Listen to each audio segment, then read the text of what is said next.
Hi, and welcome to Eye on Hong Kong. This is Harminder. Hi, this is Key. And this is episode 5 of our podcast. And look what happens. We record on Thursday. Mayhem happens on Friday. And we're not there to talk about it until today. We had to wait about a week and a half. I've been itching to talk about it. So what are your thoughts on last week's... I don't know if you call it a mob or a riot, a protest. Protest. It's not a mob or riot. It's nothing. It's really. I never seen protests taking, steel offenses and trying to break walls. If it's a mob, then they burn cars or they throw some bombs or something. It's just They try to break in to make a statement. There's making statements and then there's vandalizing property. Well, sometimes you have to take a more aggressive approach, and when you're blocked to go into the LegCo, then some people are not very happy about that, and they would do. I mean, when you see that people say that they are violent, and I do see more violence inside the LegCo. All right, a little background on what happened exactly last Friday, not this past Friday. I mean the Friday before. Because the 13th of June. Yeah. There was the finance committee meeting that was taking place in LegCo, and they were going to vote on financing initial construction, infrastructure construction, I think it is, for the Northeast New Territories development, which is like Kutong and near the China-Hong Kong border. And the problem is with that development is that it's going to displace a lot of people. It's going to displace a lot of... old people, villagers. Yeah. Farmers. Yeah. I mean, we were already strapped for farmland as it is. And, I prefer to get my produce locally instead of getting, heavy metal Chinese vegetables, right? And, I can understand people's opposition. There was a public consultation. Yes. I only found out about this a few days ago. They always have quite a lot of consultation before they try to pass a bill. Right, but how many people approved of the plan? In fact, most of the activists and all these villagers, they have participated in this consultation or the public hearings.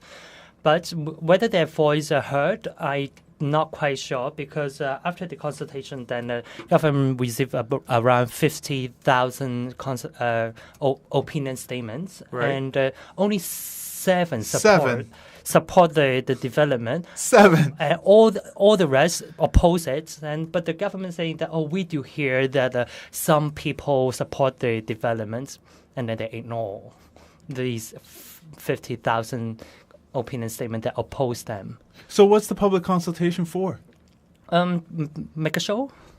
Make a show, exactly. I mean, they're going to use the public consultation and just, wipe their butt with it, because otherwise it's completely useless. It's more useful as toilet paper, because if you're not going to listen to the public, who are vastly opposed to this project, then you are just be authoritarian. Why put on this charade? Prancing around as we care about the people and everything. We care about your opinion, but at the end of the day, they're just going to do whatever the hell they want. It's a very common tactics that the government would use, because, for example, the copyright thing I'm more familiar with, and they received around 3,000 opinion statements from the public, and more than 97% support the activist group proposal of the UGC exemption.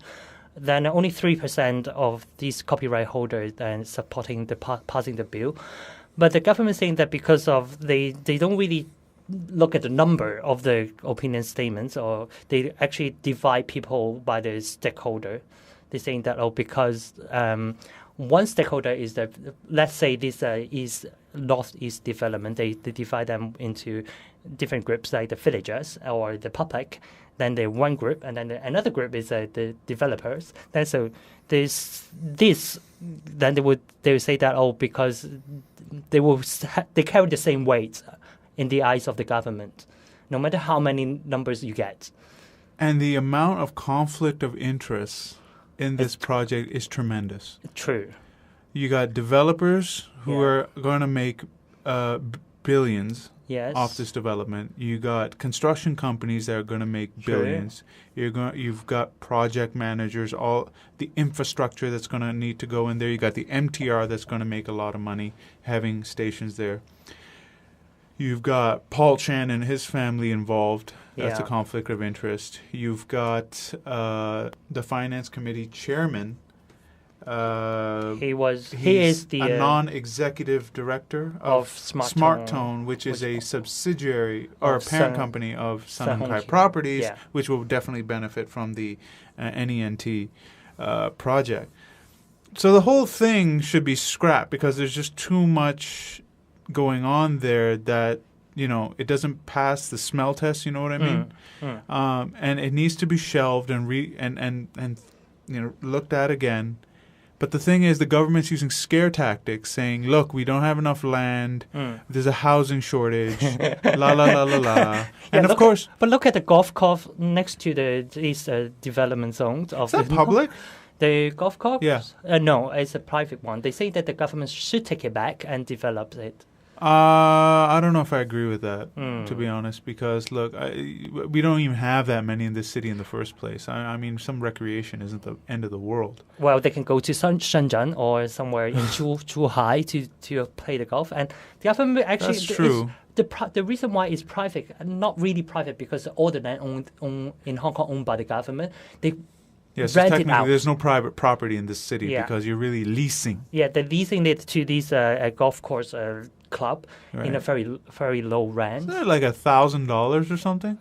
I'm not sure. We have to find See, that's ridiculous. They should be paying market rates. That I don't agree with. Yeah. If you're going to have that land, you pay market rates. You do not pay this special rate that, you know, you get to abuse. I can't pay that rate for where I am. I have to pay the government rate, so that they should as well. This is not a religious institution. Yeah. You know, they should be paying market rates. Okay, well, side issue, but the big problem I have with this project is that there's no public support for it really through the public consultation. Sure. Government's trying to ram it down our throat. Yeah. They're using scare tactics as in no land, no flats, but there are plenty of flats. They're just empty because the people are getting no returns from their savings due to the record low interest rates that the central banks of governments have caused. So government is the problem, and they're trying to also be the solution.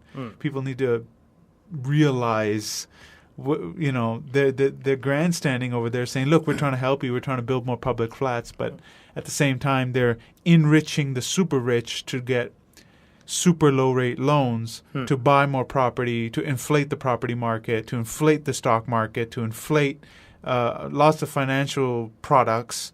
It's not really producing. We're not producing anything, to be honest. We're just inflating numbers. We're just paper pushing. At the end of the day, that always the bubble burst. But I think that one of the reasons why last Friday causing so many people to get to surround the LegCo was because it was there was quite apparent unfairness inside the Legislative Council.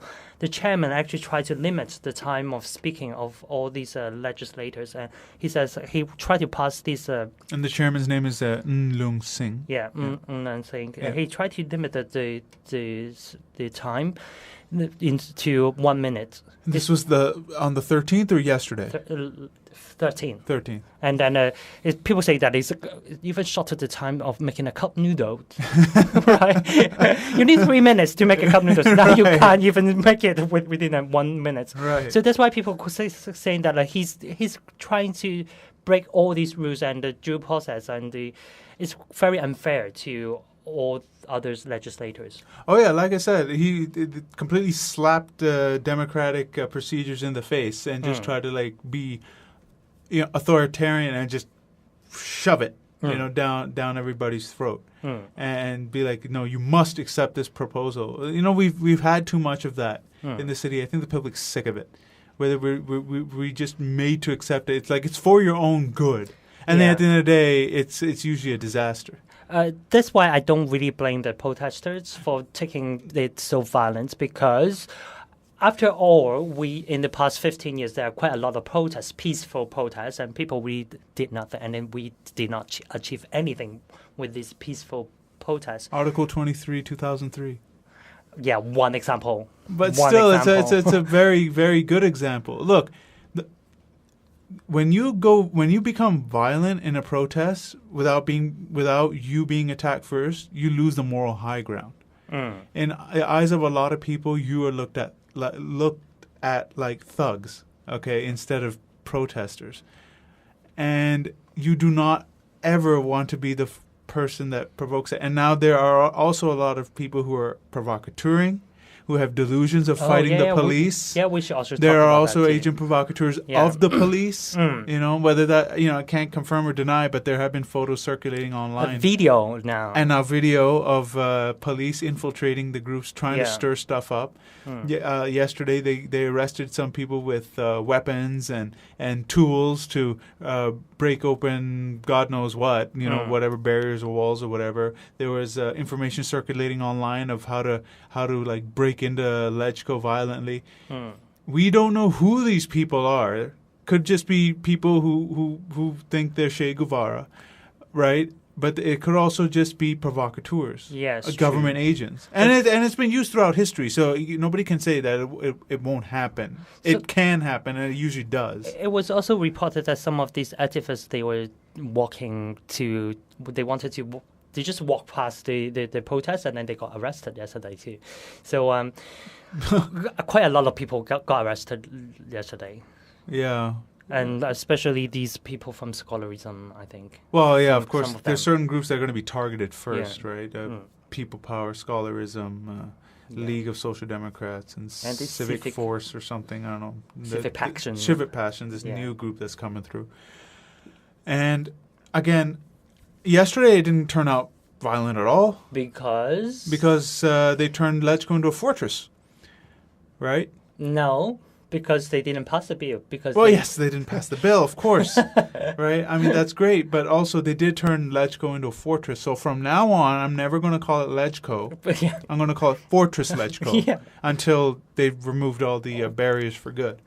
I remember when this new LegCo headquarters built, then they say that the design was to means that open door. They're open doors. It's an open door government. Yeah. Yeah, right. But now they closed the door. It's open door if you got the money. Yeah. Other than that, the door's shut on you, which they showed yesterday, right? They're completely shut. Yeah. I can understand security precautions, but that was ridiculous. What they did to LegCo yesterday. You've turned it into a virtual fortress. It is no longer for the people. It's just for you to talk shop and just pass whatever you want and prance around again as people, people who actually care about this city and not your own interests. So you are saying that when the LegCo not doing their job and actually only doing the job for the rich and the government, then people should just sit there outside and... No, vote the bums out. Why are people voting DAB? Because who are pretty much loyal, they're completely loyal to the government, and then but people still vote them in landslides. Yeah, but one of the things about the system of the Legislative Council is that they got the functional seats.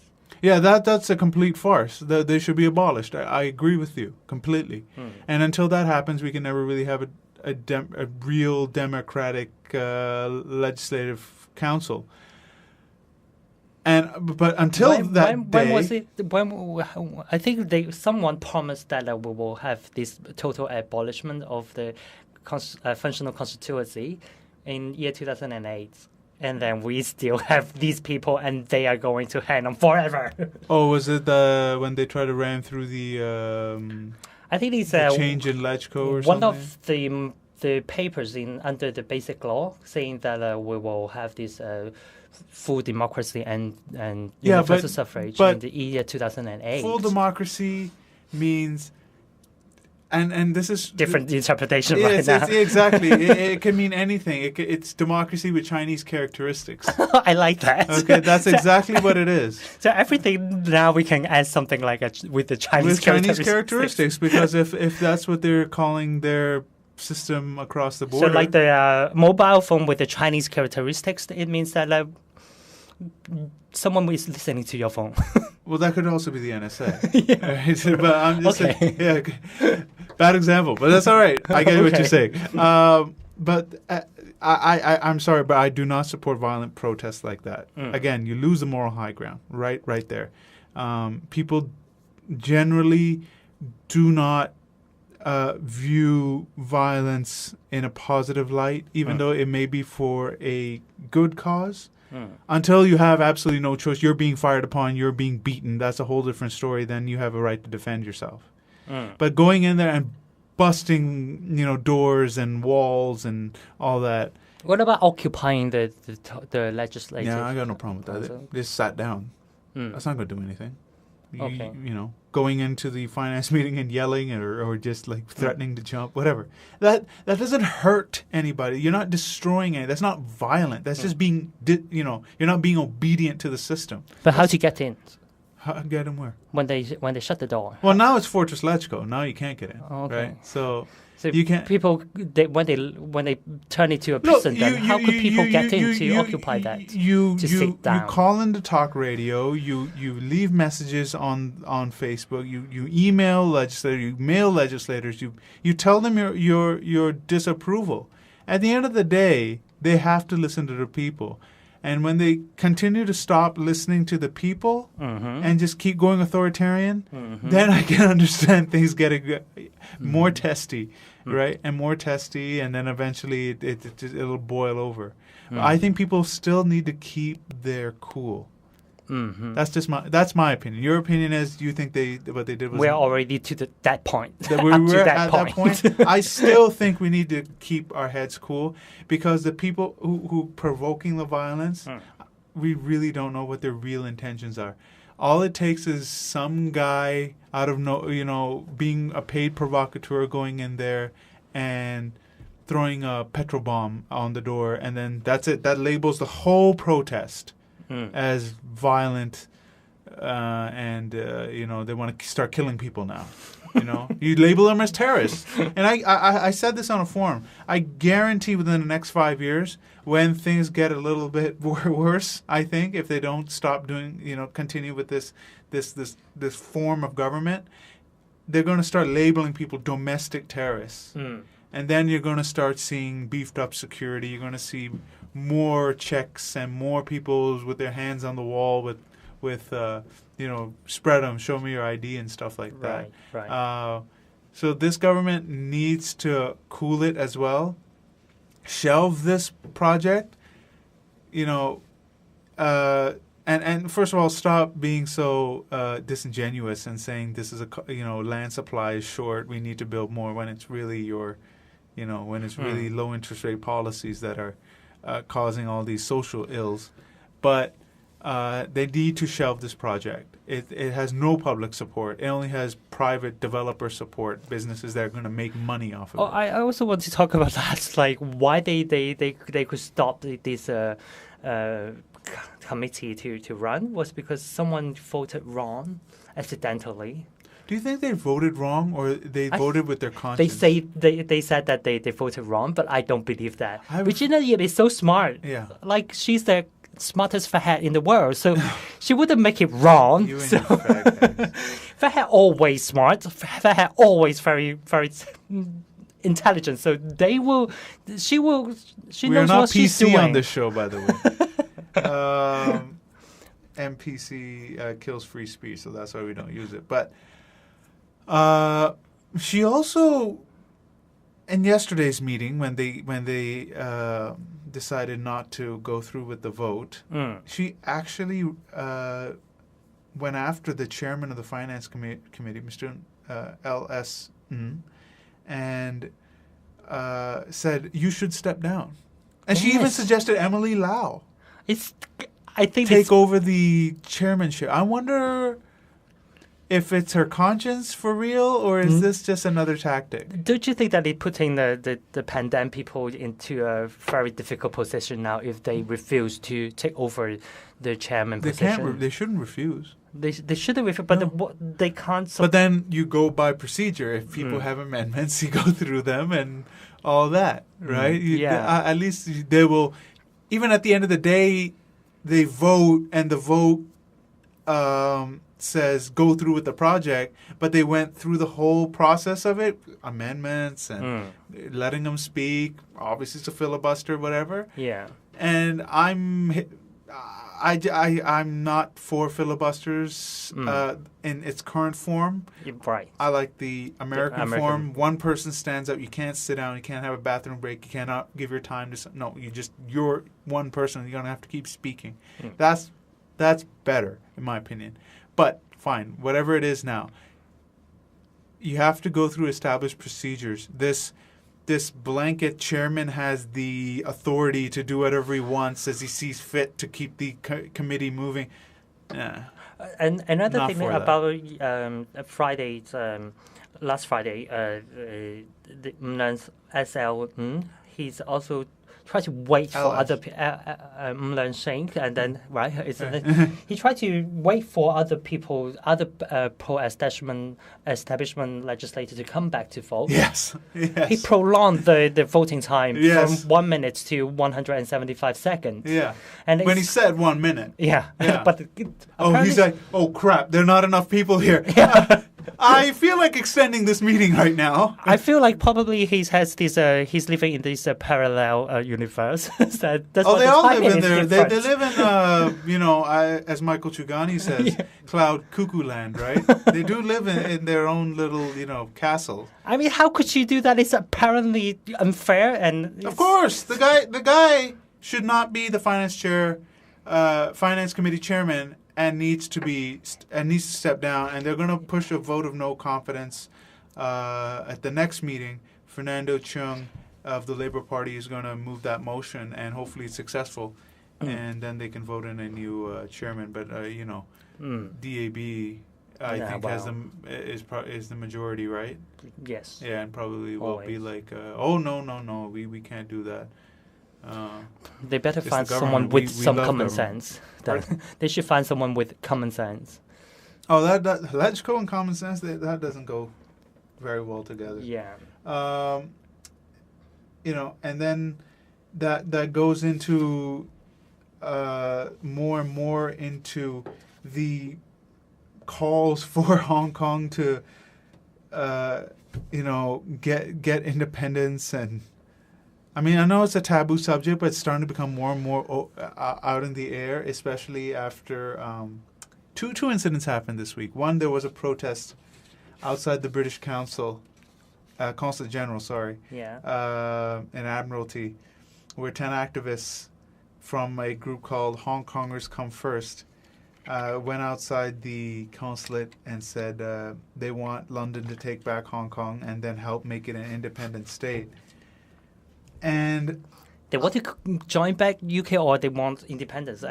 Take it back. Then let us have our referendum so we can have our independence. And I found it funny though that they handed in a petition letter to address to the Queen, addressed to Prime Minister David Cameron, addressed to the current British Consul General Carolyn Wilson. That they're saying that the Hong Kong's democracy, press freedom, independent judiciary are all eroding since the handover, and the letter was in Chinese only. But epic fail, guys. Yeah, exactly. Yeah, we should give another epic fail tag to people. That can be like a sub award. The ultimate award is the shame on you award. Yes, and then a sub award can be like an epic fail thing. Yes. So Hong Kongers Come First. You receive a big epic fail, and we don't have a soundbite for that, but we'll come up with something. But I think this week one of their members got slammed. Got attacked outside the court. Was it this group? I think this is. Or is it a separate group? They were charged. One of their members got charged. He got getting smacked into this. up. Yeah. So he got 2 weeks in jail suspended, 2 weeks jail term suspended for a year. Because him and 3 of his friends broke into the PLA barracks, and they should count their lucky stars. They weren't shot because in any country you go on a base without authorization, you can be shot, and that's legal and lawful. But I found the picture quite funny when after they break into it, and then they took a picture with this PLA army, and then I'm surprised they didn't take selfies. They're standing there like doing nothing, and it looks rather stupid to me. It did. It made no sense, to be honest. I mean, I get your beef. But it would have been more effective if you just did it outside the gate. Yeah. You didn't have to break in. You could have just had like a quick protest, take some photos, and that's it. You guys think you caused a big stink. You guys look moronic sometimes. But at the end of the day, then, of course, this group of people condemning all these legislators for not speaking out for them because they got attacked outside court, and no one saying that... because they want pro-independence, and that's super taboo. Yeah. And also, to be a legislator, you have to be a patriot, quote unquote, right? But love Hong Kong, love country. Right, right. Whatever that means to everybody's different. But if you openly say, I am for Hong Kong independence, let's say you have a political party called Hong Kong Independence or whatever, you actually try to run on that platform, the central government has the authority, at least according to their white paper, to deny you being a legislative counselor because they'll say you are a threat to their national security because ultimately the state always falls on their BS excuse of national security. So that's why no legislator wants to touch this issue with a 10-foot pole. But then after all, they got attacked, and I think people should come out to say that is wrong that someone trying to attack one of the defendants. And it's wrong to physically attack somebody, but the guy just fell down into a fetal position, and that didn't look so good. I mean, if some guy comes up to me and smacks me up like that, what will you do? Both of us are going to go to the hospital one way or another. You know, I wouldn't just take that lying down, but... I'm just saying that these more and more attacks are happening against people who are considered traitors in the eyes of super status. I don't get this traitor thing because I don't really understand what do they mean. They always have this different definition of traitors in this part of and there's also Asia. A different definition of patriotism, right? So I guess it goes hand in hand. Yeah, so right. No one knows who's Nobody the really knows. Nobody can really say, look, my idea of a patriot is somebody who keeps government on a short leash, right? That's patriotism. When you make them afraid of you instead of you being afraid of them, I think that's patriotism. But in the eyes of, mainland China and their pro-government, pro-central government legislators here and the CE, they think patriotism is, brown-nosing government, I do agree with. I remember in one episode you said that these people talking about loving the country, they try to argue that loving this country means China, but not the CCP. But I do agree that actually CCP is the country. So right. When they say love country, it means that you love God. CCP. Yeah. Yeah. Under communism of any form, the state is God. Right. So when you go to church, they mean please worship us. Why do you think independent churches are not allowed to operate in China or a temple? They have them. The institutions are there, but they have to preach what the state says you are allowed to preach. And they're going to take stuff like from Christianity, they're going to skew Romans 13, which says, you have to love Caesar, love the government, basically, right? I don't know the exact quote. I'm not a Christian, but I'm just using it as an example. They're going to say that because Hitler used this passage out of the Bible as well to justify his rise to dictatorship. And that's exactly what they're probably teaching in these government-run churches and temples. Is like you do not. The state is God. It is ordained by God, so we must worship God. We worship the state, which is very dangerous. I was brought up in Hong Kong. So I don't really understand this kind of love country thing. I never been told that I should love any country. So I've never been force-fed patriotism. yeah. Not here, not in Canada. I've never been force-fed patriotism. It's just something that comes out of you, in your form, right? Where you want to do things that are best for your country, whatever it may be. It may be misguided for some people. It may be the right thing for other people. But at the end of the day, your love should not be forced upon. It should just come out organically. But the government's saying, no, it should be forced upon. That's how, I found it interesting that one person, it's somebody from the CCP or maybe NPCC, I'm not sure, he was here. And he said that people have not fully embraced China. They don't have a love for it. It's going to take 1 or 2 generations before we instill that. You know why he's saying that?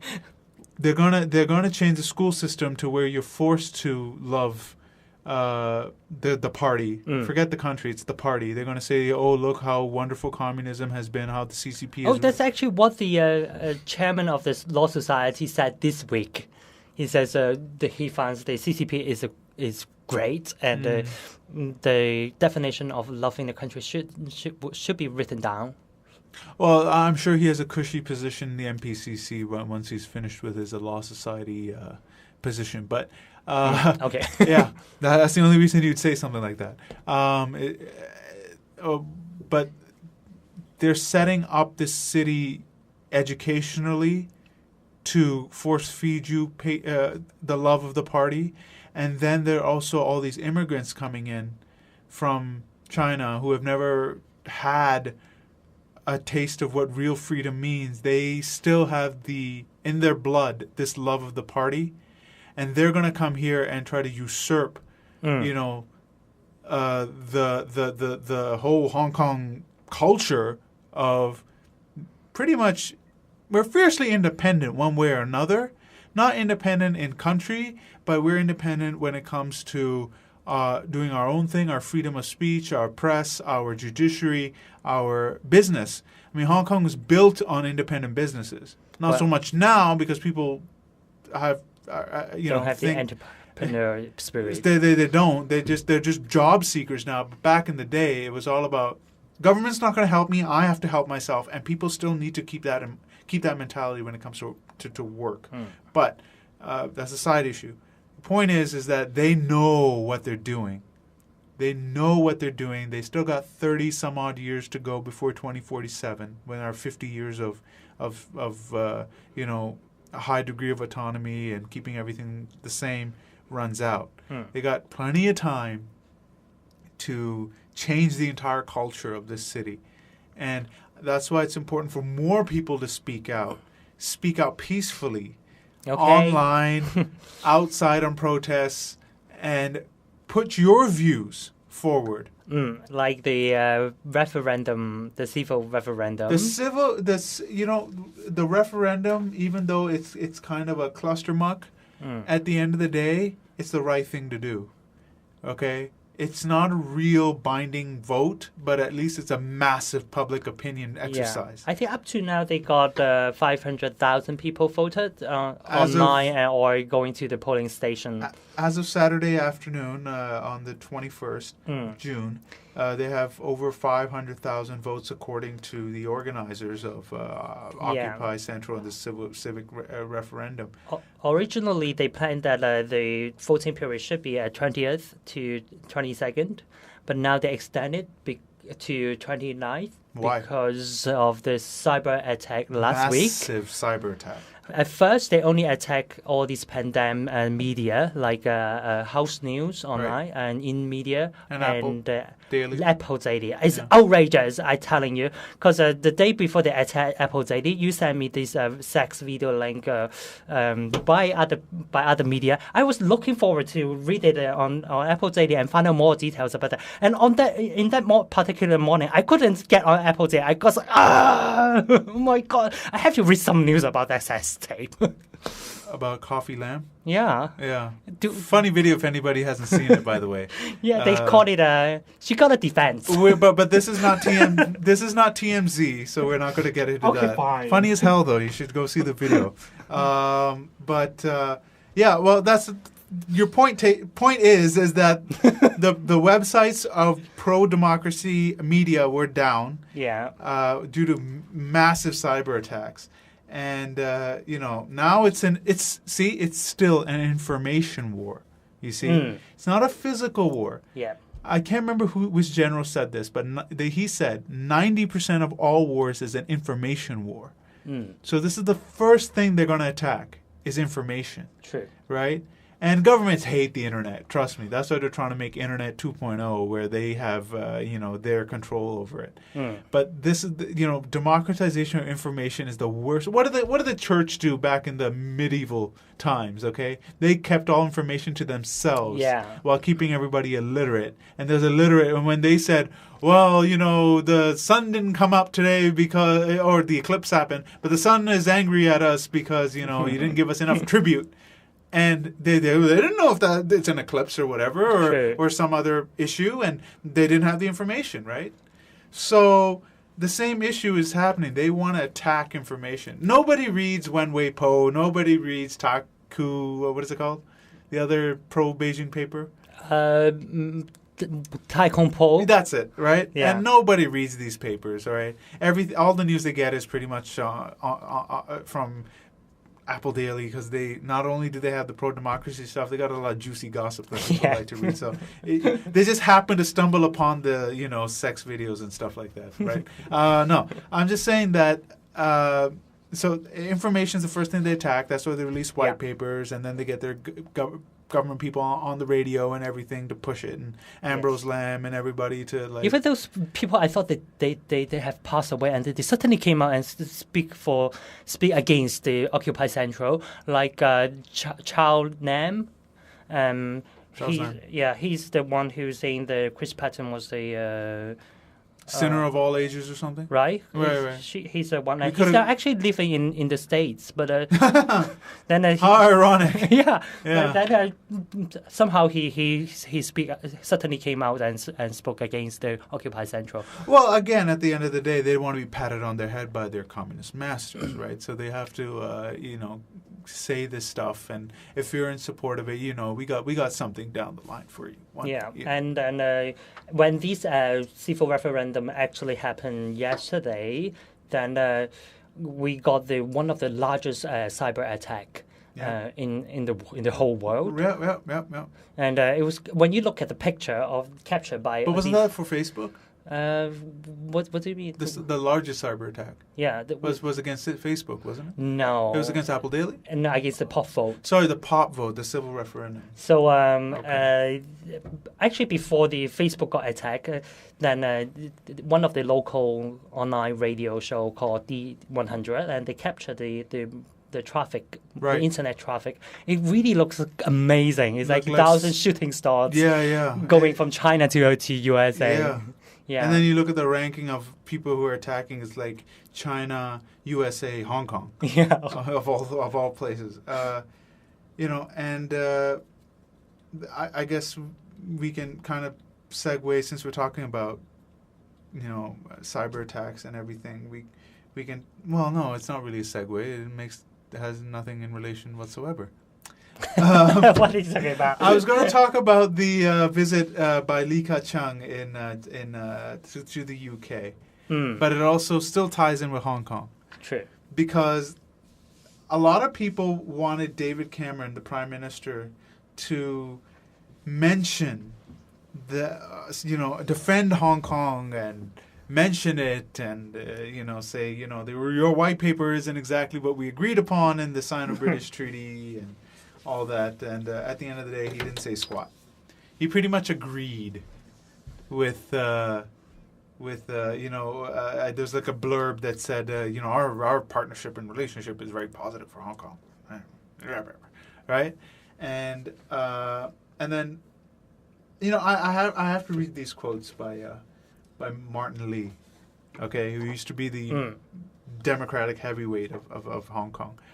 he said that it was very irresponsible for Cameron not speaking up for Hong Kongers or the joint declaration.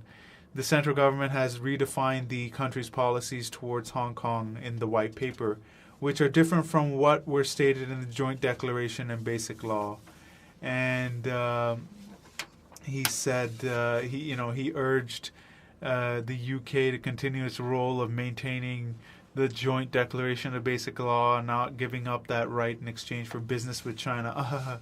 And there were only, and he says there were only 2 countries signing the joint declaration, China and the UK. It is unacceptable for the UK not to speak up for Hong Kongers. This is very irresponsible and has disappointed the people in Hong Kong. Okay, newsflash to Mr. Martin Lee. What did you expect? Exactly. Okay. And newsflash to other groups like, Hong Kongers Come First, who think that the British are saving them. And I got friends, too, that still have delusions of the British rolling in with the Union Jack and into the Victoria Harbour and once again taking Hong Kong over. But it's never going to happen. And I think it is already very blessing that the UK didn't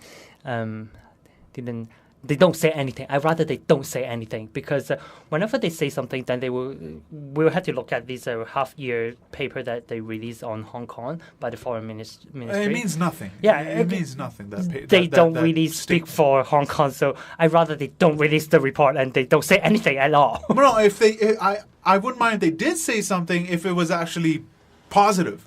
And not just putting perfume on a pig. You know what I mean? It makes no difference.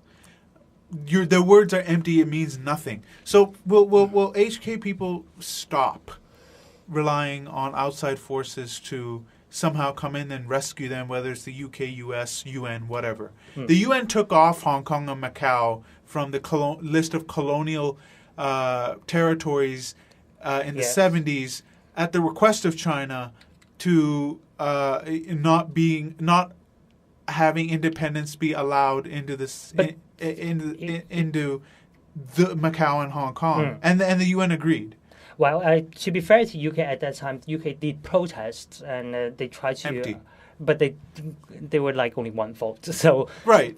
They can't do much. But still, the UN, if it means anything except for total destruction of sovereignty, is that they should have rejected it. Because why did every other country colony have the choice of joining, leaving, or staying? Yeah. Right. But we don't. But Macau and Hong Kong, that's the short end of the stick because they knew where China was going. They knew it was going to be like the next rising star. So you don't want to. Corporate interests do not want to go after their cash cow.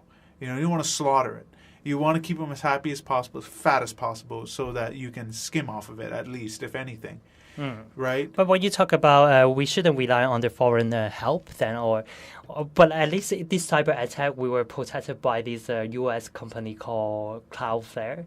Then they actually fight against this cyber attack for us. Well, they have to. I mean, you can't because they got paid. Yeah, they're being paid to do it. But it's still very noble that at least they didn't turn down the request from the pop votes because some other. But isn't pop votes servers there? Yeah, they got 3. They got 3 servers. Yeah, so it's one of them. So they have to defend their client. Two of them already withdrawn. Say that they wouldn't do it. They stand by. I see. So a lot of Hong Kong people quite like this company. But it's not government. I'm talking government. All right? The private corporation, that's a whole different thing. We have a contract. You're supposed to defend good publicity for them too. Yeah, sure. They're the only one who can handle they'll get more business for standing up, right? Yeah. You see, win-win-win. If you actually stand up for what's good, right? They won, actually. Yeah, and that's great. They did an amazing job. And they did, and they won. And the system's still up. There's no problems. They were worried that there will be more hack attacks and, people will have to go physically vote, but they're not in the voting stations. That God knows where they are, and it's very inconvenient. This was more convenient. Yeah. And, so good on them. And, talking about foreign influences, in the white paper it said, beware of foreign influences trying to influence Hong Kong and infiltrate Hong Kong. What was Jimmy Lai, the owner of Apple Daily, the biggest pro-democracy paper in Hong Kong, doing, meeting former Deputy Defense Secretary Paul Wolfowitz on a private yacht. Having a drink, champagne, Really? good food, and sexy girls. Really? That's what TMC will say. Or we really have no idea. Evidence, but no. What will you guess? My guess is that Jimmy Lai could be like maybe not under the payroll, but definitely is the guy that is there to stir it up here, and he's being backed up by influences such as the United States and UK, but I haven't seen any UK influence. But that's direct. That's pretty damn direct. You got caught. It wasn't it wasn't a public meeting or anything. Right. You got caught meeting, a foreign government's pretty high level agent, So I can now understand where China is coming from when it says beware of foreign influences. But at the same time, at least they have evidence now. Yeah, they do have evidence, but we don't know what they talked about. last week, one of these Chinese officials, Chen Cho-yi, and he says he actually expected that Hong Kong will be influenced by other foreign powers because it's the only international city in China. Right, but what do you expect? We have open internet. We have pretty overall pretty free press and everything. Of course, we're going to be influenced in multiple ways. And even the protests for this northeast development, I don't know why. I don't know why people will put out this Japanese flag out. Huh? Yeah, Japanese flag. I don't know why. Maybe they got the wrong one at the store. I think sometimes these protesters they try to provoke the PLC in a wrong Japanese way. flag, with the Diaoyu Islands and Kakus, whatever it's called, right? Oh, I got you. Yeah, of course, yeah. Put a Tibetan flag, please. Then what? People did it before. And can people stop flying the colonial flag with the Union Jack? British are coming back. Okay, Yeah. The British are not coming back. Make your own flag, or just use the coat of arms. At least that makes more sense. And I guess finally we'll just jump right into world news, and that's with Iraq going up in flames. And a lot of people are saying that this new terrorist group called ISIS. I forgot what it stands for right now, but basically it's another offshoot of Al-Qaeda. Okay, and what watching Western media is probably the funniest thing to do when it comes to like these kind of issues, because they're like, they're so well funded and well armed, and where did they come from? They just came out of nowhere. It's a lightning blitzkrieg attack and all that. Now Iraq's going down in flames. Are they saying Gotta that get back in there? They're from the Middle East, the rich Middle East people funding these people? Yes, I'm going to get to that. Okay. These ISIS fighters it all started in Libya. Okay, when NATO and the United States, they're all NATO, but I like to say United States because usually they're the ones who are at the front of all these things. NATO and the United States funded Al-Qaeda rebels in quotes, by the way, terrorists really, to go into Libya and depose Gaddafi. Now, I'm no fan of Gaddafi, okay? I think he's a horrible dictator. But in the last 8 years before his fall, he gave up his WMDs, weapons of mass destruction. He opened up his markets to Western banking and finance companies. He had a major aqueduct project going to give water to Libya is a desert overall, but to get water into the city and other parts of Africa. He was funding universities, and women were allowed to go to school and weren't wearing like burqas and stuff like that. He was westernizing basically. Well, they saw their opportunity to get rid of him, and because Libya does have a lot of oil at the end of the day, but it's also giving a base for Al-Qaeda and its affiliates to cause more chaos in the Middle East. Okay, and then they take over Libya. Now it's a complete hellhole. It's a war zone. It's run by warlords. The government has no power really. but that's good. You have chaos, but you can kind of control the chaos by pitting one group against the other for your own interests at the end of the day. Okay, so they're done in Libya. Then the whole Benghazi thing happened, which was really an arms deal, going from Libya to the what was about to be the Syrian conflict, and they got rid of the witnesses at the end. There were plenty of insiders that confirmed this, but of course they got reprimanded. They haven't been heard from again, or they got gag orders by the State Department saying you cannot talk about it. But then in Syria, they were saying, a same tactic that they use in Libya. Assad's again, I'm not a fan of Assad, but at least his government, was not chopping people's heads off. Christians were allowed to live there. You want to talk about like a history. Syria was it. There's so much Roman and Christian and Muslim history there. It's unbelievable. But doesn't matter, Al-Qaeda, they'll blow up anything and they just say, Allah Akbar while they're doing it. They don't care. They're savages at the end of the day.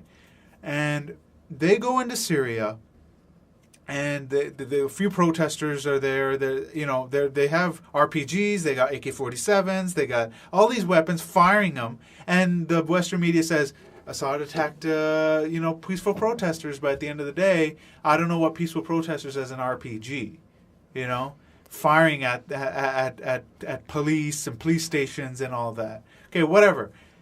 That happens. Then, as the conflict was happening and they realized, wait a second, Assad's army's pretty damn good. If we're not winning, they're actually being pushed back. Now they're at the northern part of Syria. They've been pushed back big time because they're a pretty well-organized army. And then, of course, Russia... Well, they sat back with Libya. They did not sit back with Syria. They're obviously providing arms and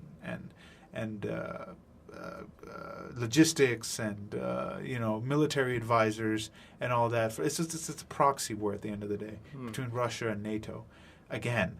And then, of course, the Syrian rebels have been caught being Al-Qaeda because they're bragging. We are Al-Qaeda. Osama bin Laden is great, and we can't wait to take over Syria and pretty much take over the place and impose Sharia law and then another hellhole. But it's not going as planned.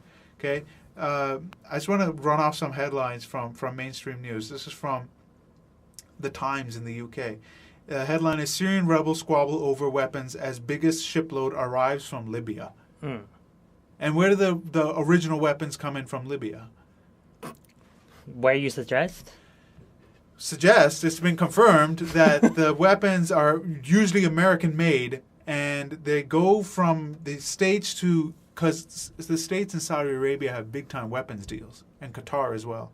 They're taking those weapons and then funneling them to the so-called rebels in Libya and Syria. Okay? So it's not direct, but it's indirect. But it's being funded by the United States, NATO, Saudi Arabia, Arab League, and all that. And then you have another one from Reuters: U.S. providing some lethal aid to Syrian rebels. Okay, directly out of Reuters. You got another one saying from the L.A. Times: U.S. has secretly provided arms training to Syrian rebels since 2012. Arms training. Remember the training part, okay? Because this ties into Iraq later and how they got in there. Okay?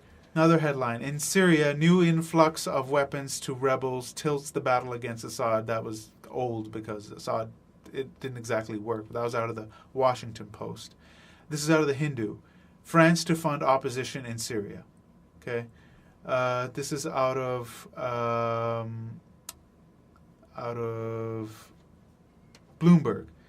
It still ties in. It's still now. This is Afghanistan, but it still ties into the whole who's funding these radical groups. Al-Qaeda backers found with U.S. contracts in Afghanistan. Out of Bloomberg, they're giving them government contracts. Okay. Another one. Libyan rebel commander admits his fighters have Al-Qaeda links. That was out of the Telegraph. Source? Telegraph. Okay. Daily Telegraph, UK. All right.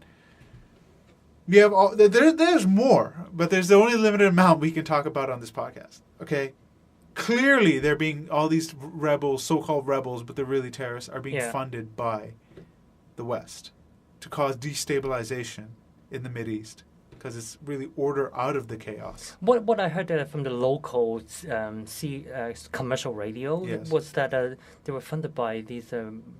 The rich people from the Middle East. It's not the rich people. They're being funded by Saudi Arabia and, and Qatar and Kuwait and all these Arab countries. Because you're talking about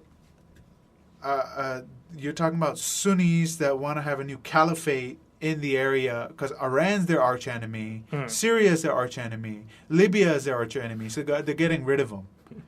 And they're all they think they can control these Al-Qaeda rebels at the end. They're not. Wow. And then the West says, "Look, Al-Qaeda's there. Give up your rights. We'll protect you. Let us put our hands down your pants so that we can make sure you're not a terrorist when you get on a plane."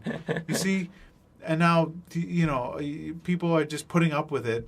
And here's one more headline: Arms airlift to Syria rebels expands with aid from the CIA, and that's from the New York Times. Okay? This is all mainstream media, so nobody can say your sources are bogus, whatever. If people who worship mainstream media really, need that comfort that it's coming from a so-called, news source, there it is. They don't deny it. Okay? And then CFR has their magazine, and it said why we need Al-Qaeda. They're actually saying they're a great thing in Syria, right? Now, they were being trained in Turkey, in Jordan, and in parts of just at the tip of northern Iraq, where the Iraqi government really didn't have much control. They had bases. And U.S. Army was going in there training these fighters. I mean, these fighters were literally saying to them, once I'm done with them, I'm coming after you. And that's why when they wanted to bomb Syria, the United States, and the Army was putting up Twitter pictures saying, I will not be the Air Force of Al-Qaeda at the time. And then they had to back off from bombing Syria. But that's why it's bogus when they say this ISIS group came out of nowhere. They were being trained and funded and armed in these bases. They gathered together up in northern Iraq and then blitzkrieged in against an Iraqi army that's terribly trained. The $25 billion have been spent to arm them, train them, but they suck at the end of the day. They're now rounding up anybody who's not loyal to their cause and mass executions. The videos are all online. It's disgusting. And the ISIS is now trying to take over Iraq, same way they took over Libya, more destabilization. The ultimate goal is Iran at the end of the day, and Lebanon is still there to take over as well. The ultimate goal is Iran. That is Saudi Arabia's arch enemy. Okay? That is the ultimate aim, but you got to take it over one country at a time. So anything saying they came out of nowhere is bogus. They've been very well funded, trained, and armed. I mean, they're driving in brand new Toyota pickup trucks and Toyota SUVs, and they're driving in Mercedes. I mean, where are these funds coming from? Or Saudi Arabia and the Gulf Arab states. Yeah. So. And now they're going to use this as more clampdowns on freedoms in the West, and terrorism is everywhere. Give up your rights. And here's the latest headline: U.S.-made Stinger missiles have likely fallen into the hands of ISIS. Officials say that's out of Fox News. Fox News, though. Whatever. Okay, I think AP or AFP has the same thing. I'm not like these people. Oh, it's Fox News. It's got to be bogus. Yeah, during the Bush years, they were totally bogus because they were just gung-ho for war. But at the end of the day, the information is for real.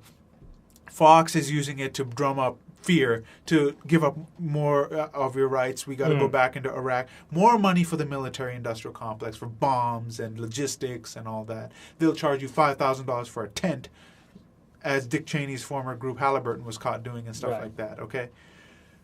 they are going to try and destabilize Iraq. And Iraq is trying to get help from Iran. They're trying to stop this invasion. And people really need to stop living in la-la land, thinking that the West is somehow fighting Al-Qaeda when they're actually funding Al-Qaeda. They use them as like chess pieces. Wherever they need some chaos, they just throw Al-Qaeda in there and say, do your thing. I'm not saying that they may run them directly, but at the end of the day, they are helping them run wild for their own aims. Because at the end of the day, they can, once they're done with Al-Qaeda, they'll just kill them all. You know, they'll throw in the army again and say, yeah, all right, kill them all. We don't need them anymore. Because these guys aren't exactly, you know, thinking that, oh, the CIA funds me or the Western government. These guys are stupid. They think they're fighting for Allah. Okay? They think they're actually fighting for their cause, but they're actually just being used. It's the high-level commanders that are actually being directly funded. There's an article from 2001 called The Airlift of Evil, where before the Afghanistan invasion, the U.S. paid in gold bars, you know, if I can find the article while we're talking. It's called The Airlift of Evil. This is the last point because I think it's very important. Airlift of Evil. Okay. Airlift of Evil. NBC News. Okay. November 29, 2001. All right. What they did was they paid the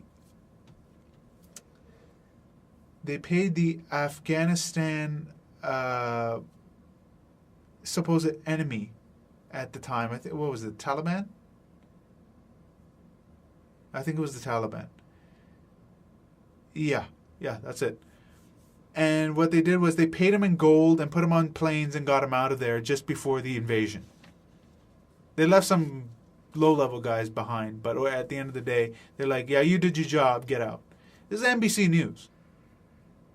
What is going on is that they're trying to use all this for their own gains of money and power and fear and all that. And then I really don't know how these people in the area to take the side. They don't really know who they should fight for, or they really support the people there, because it's all controlled by the West, and the West is trying to manipulate the people there. Yes. In a way, and then who's going to speak for the people there? Nobody, because the people that they install are just puppets, or they leave them as failed states like Libya, you know, where they can always come back and control what they need. You see, they're getting rid of the competition. You know what I mean? Iran is a competition.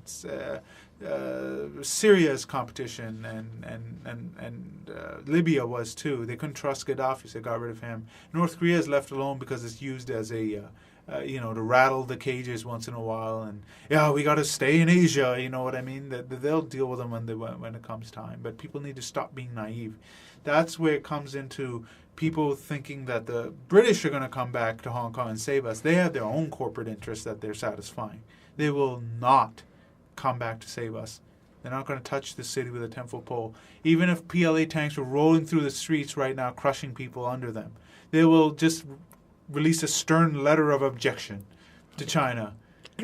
I wouldn't even expect that. Okay, that's as far as it's going to go. All right, but hopefully one day we can get more in depth. You know, when in maybe a special broadcast, just a special podcast of this subject only. Yeah.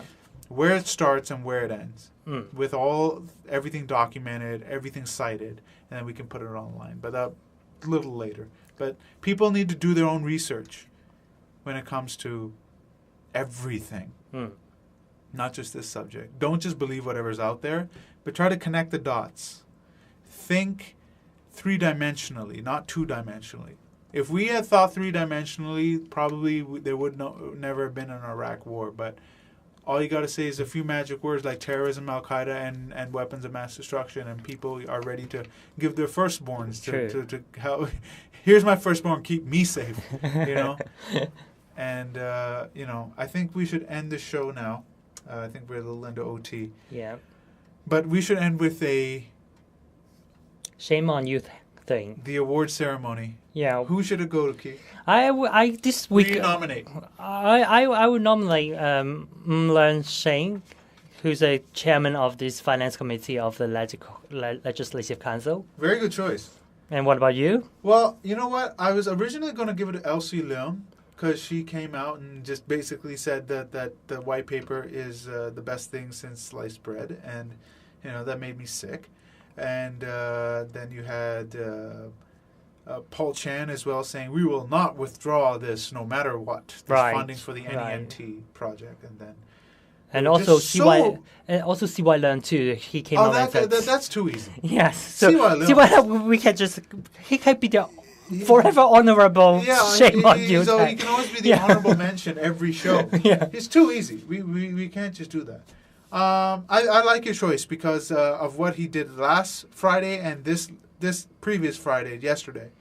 That it made me sick that he was stepping over democratic procedures, stepping on it, and just trying to ram through the funding and didn't really care. And so Mr. Ng, congratulations, you have just received the shame on you award.